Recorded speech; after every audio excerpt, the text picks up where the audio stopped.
I found myself walking on the road on a hot evening and the street lamps above my head shining like stars.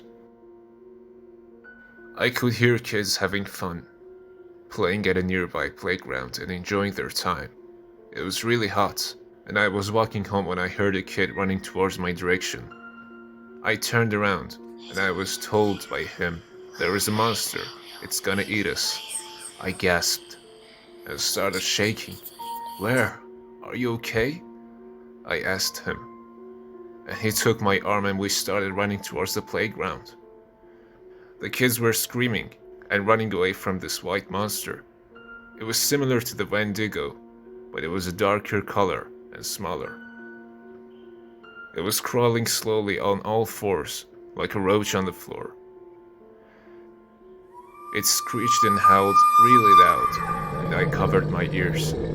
I started to throw rocks at it. Then I heard a gunshot. It was like time suddenly stopped, and I was shaking in cold sweat. I turned around, and there was a person. He had a magnum in his hands. He was shaking too. I'm not really into guns, and it was a small magnum, probably a 22, I don't know. I started walking home, but this time it started to rain and becoming windy. I've made it home, and I saw this old man sitting by a table drinking a cup of tea, and I was smiled at by him.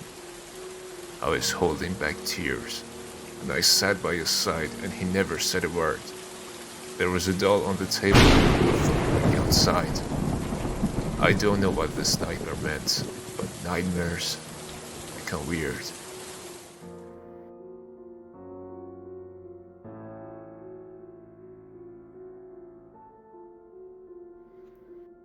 I'll never forget this dream I had 7 years ago.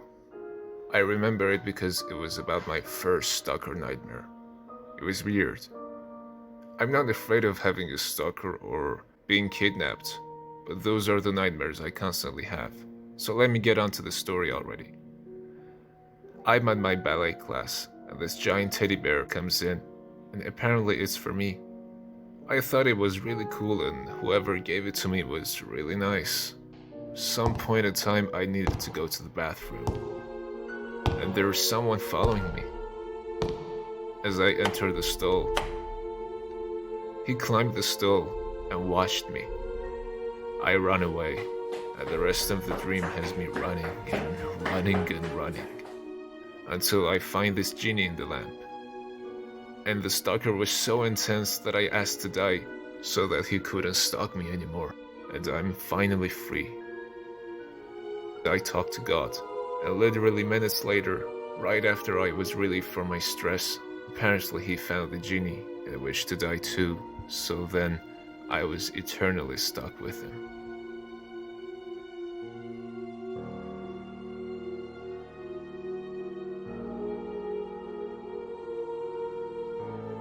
I'm gonna keep this one short, because I just woke up from an awful non-stop nightmare. There was this extremely realistic show that showed people dying in horrific ways that I could not get away from no matter what I did. People's heads were being crushed and drained, body parts severed, horrifying acts of violence on people. The worst part is that no matter how hard I tried to change the channel, I kept getting guided back to the show. It felt like it was merged with real life in a city that was obsessed with watching and interacting with this gruesome thing. No matter where I went, death followed me. It went from being a show I was watching in a dark, lonely house to surrounding me everywhere I went. I tried deleting it, to no avail, changing the channel, but nothing happened.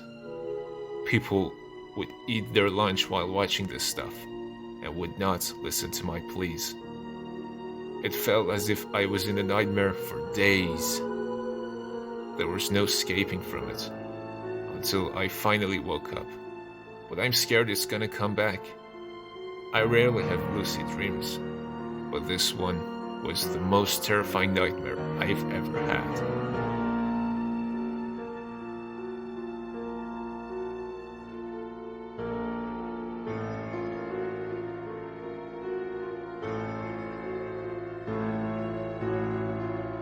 I'm convinced this is what hell looks like, if there was one. I specifically remember wandering the streets, and in this building where people were dropping heavy items from above to crush people's heads in and were laughing about it. I even had to cross a field where stepping on certain patches of grass would trigger arrows to fire at me. The pitch black house I managed to escape from had a drain that disposed bodies, and I was coming out of it. This guy, who was also being disposed from it, was talking to me until we both fell out of the drain, and his head was completely destroyed and bloody. Yet he somehow was talking to me a second ago. Then I ran away, and there was a big butcher man with his head so fucked up that it didn't have anything inside his bloody face, just hollow gore. He stared at me as if he saw me, but then he turned around and continued killing people in the backyard. At this point, I'm just rambling, but it felt like a non-stop nightmare where I had to try very hard to break away from this show. But then it became real everywhere I went. There's so much details I'm missing. It was extremely lucid, detailed, and just horrific. I don't know why I had this nightmare, but my god, it was terrifying. It's 8 a.m. and I've only been asleep for about 4 hours. I'm genuinely a happy person with a great future, but this was something I never want to dream again.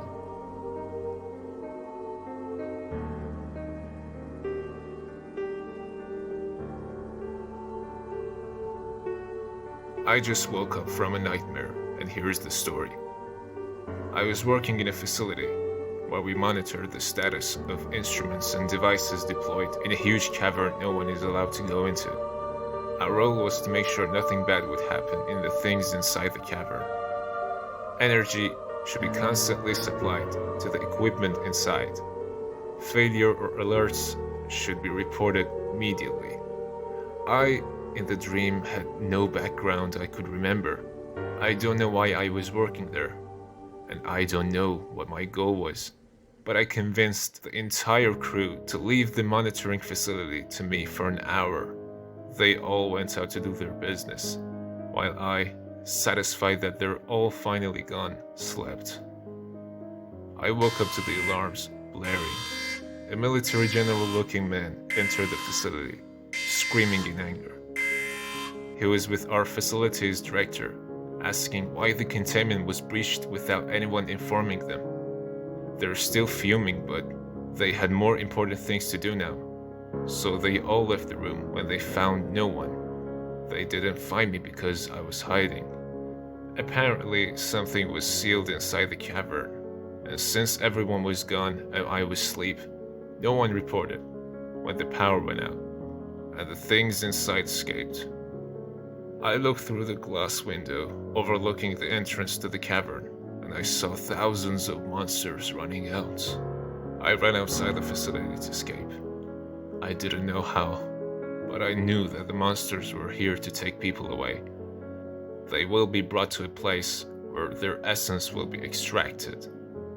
When they landed to Earth, the government found them first, so they were able to seal the monsters inside the cavern. But now they've escaped. I ran and ran, because I knew that although the monsters took people away, it would be different if they find me. I knew the horrors that would fall upon those who were like me if the monsters took us. I was scared. A few minutes later, I met a woman I knew. We're the same. We're different from the others, and we have to escape. But it was too late. We were trapped in a building, and the monsters are all around us. I panicked. I was gripped with fear. I knew we had no hope. Even if the monsters wouldn't find us in the building, the last monster that's coming out of the cavern was the true subject of my fear. The people who were taken away by the monsters will die. Their essence will be removed. It was cruel but painless. However, those who are not taken away will experience utmost agony. The last monster was structured like a huge network of veins. It will expand from the cavern once all the monsters are done looking for people. It will cover the whole world, entangling everyone who wasn't taken away, and all of us who couldn't escape on time. Those who are trapped will be part of the Venus structure, aware that they're slowly merging with the all-encompassing roots. Their consciousness will never fade, while their vitality is slowly ebbing away. Knowing that fate is no longer looking at me favorably, I decided to take my own life. I didn't want to be part of the huge network of roots. I took the knife from the hands of the woman I was trapped in the building with, and I stabbed it to my chest. But there was no blood. I felt no pain. I wasn't human. I wasn't alive the same way the humans and those monsters are. I was something else.